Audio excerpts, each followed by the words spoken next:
食积咳嗽有两种情况，一种是孩子能吃，晚上吃的多，夜里就咳；那另一种呢，孩子脾胃虚，吃的少，晚上也会咳。这种呢要消积止咳，我推荐一个消积止咳口服液给宝宝喝。另外呢，还可以按压背部的背腧、胃腧、脾腧，还有足三里，经常做，对孩子这种咳嗽是非常有益的。食积咳嗽有两种情况，一种是孩子能吃，晚上吃的多，夜里就咳；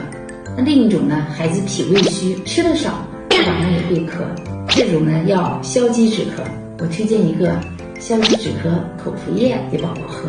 另外呢，还可以按压背部的背腧、胃腧、脾腧，还有足三里，经常做，对孩子这种咳嗽是非常有益的。